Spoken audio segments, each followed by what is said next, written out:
ဇလန်းကဝတ်ခုနှစ်မှာဆက်ပါတယ်ဖိလစ်ပိုင်လေဆိပ်မှာကိုရီးယားကအကြီးစားရာဇဝတ်သားတွေကိုကိုရီးယားကိုလေယာဉ်နဲ့ပြန်ပို့ပြီးတရားစီရင်ဖို့လုပ်နေတော့မှအဲ့ဒီအချိန်မှာလူတစ်ယောက်ကရဲတတိုင်းကိုကြော်ပြီးအကျဉ်းသားတစ်ယောက်ကိုဆဲဆိုပါတယ်သူ့မိသားစုကိုအဲ့ဒီအကျဉ်းသားကတတ်ခဲ့လို့ပါဘယ်သူမှမသိလိုက်ခင်မှာပဲအဲ့ဒီလူကရီမုတ်ကိုထုတ်ပြီးသူ့ကိုယ်သူအသေးခံဘုံခွဲလိုက်လို့လူအများပြားတေးကြေဒဏ်ရာရခဲ့ပါတယ်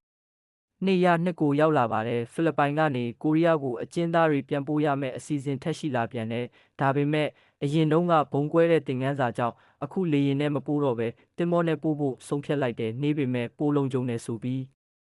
အကျဉ်းသားတင်တဲ့ဘတ်စကားစိတ်ကမ်းကိုရောက်လာတော့ရဲတွေနဲ့အဆောင်တွေကအကျဉ်းသားတွေကိုတယောက်ချင်းနာမည်စစ်ပြီးတင်မောပေါ်တင်ပါတယ်အဲ့ဒီမှာဂျောင်တူဆိုတဲ့အကျဉ်းသားဆိုးကဘိုးစော့ဦးကိုစကားနဲ့လှောင်ပြောင်လို့ဘိုးကဝင်ဆုံးမရပါတယ်စစ်ဆေးပြီးတော့အကျဉ်းသားတွေအားလုံးကိုတင်မောကြီးပေါ်တင်ပါတယ်ဒီတင်မောကရေပေါ်ထောင်လိုပါပဲပုံမှန်ဆိုဒီတင်မောကိုပုဂ္ဂလိကကုမ္ပဏီ business ကမောင်းရမှာဒါပေမဲ့ဒီတစ်ခါတော့ကိုရီးယားအစိုးရကကိုရီးယားရေကြောင်းရဲတပ်ဖွဲ့ကဒဲဦးနဲ့အဖွဲ့ကိုတာဝန်ပေးလိုက်တယ်အကျဉ်းသားတွေကိုအခန်းဝိုင်းထဲမှာတခန်းနှစ်ယောက်ထည့်ပြီးလက်ထိတ်ကိုတိုင်နဲ့ခတ်ထားပါတယ်အမျိုးသမီးအကျဉ်းသားတွေလည်းပါပြီးသူတို့ကိုဒါယွန်ဆိုတဲ့အမျိုးသမီးရဲကကြည့်ပါတယ်ဘိုးစော့ဦးကစီကန်းတွေထုတ်ပြီးဒီတင်မောမှာခိတီမရှိဘူးလို့တတိပေးပါတယ်ပြဿနာရှာရင်တွားကျိုးမယ်လို့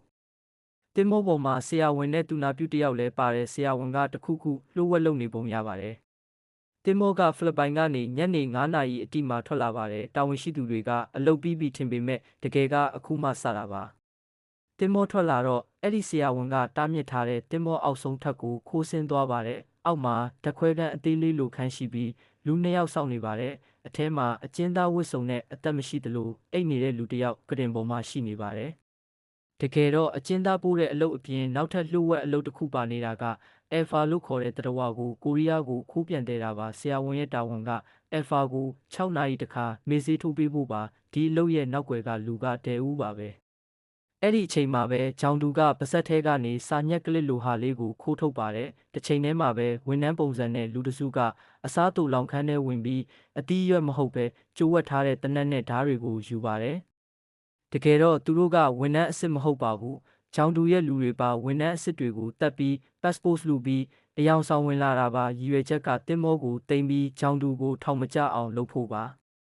ဂျောင်တူအဖွဲ့ကတင်မောမောင်းကန်းကိုဝင်စီးပြီးဝန်ထမ်းတွေကိုပြစ်တက်ပါတယ်နှစ်ယောက်ကိုတော့တင်မောမောင်းဖို့အသက်ချန်ထားတယ်ပြီးတော့ဆက်သွယ်ရေးစနစ်အကုန်လုံးဖျက်လိုက်ပါတယ်ဒါယွန်ကရေဒီယိုအဆက်အသွယ်ပြတ်သွားတာကိုသတိထားမိပြီးတငယ်ချင်းကိုအကျဉ်းသားတွေကိုစောင့်ခိုင်းပြီးအပြင်ထွက်ကြည့်ပါတယ်ဂျောင်လူအဖွဲ့ကတင်မောပေါ်ကဝန်ထမ်းတွေကိုတယောက်ချင်းလိုက်တက်နေပါတယ်ဒါရုံကအောက်ထက်ကတက်လာတဲ့ဆရာဝန်နဲ့တိုးပြီးဘာလို့အောက်ဆင်းသွားတာလဲမေးပါတယ်အဲ့ဒီမှာဘိုးစော့ဦးရောက်လာပါတယ်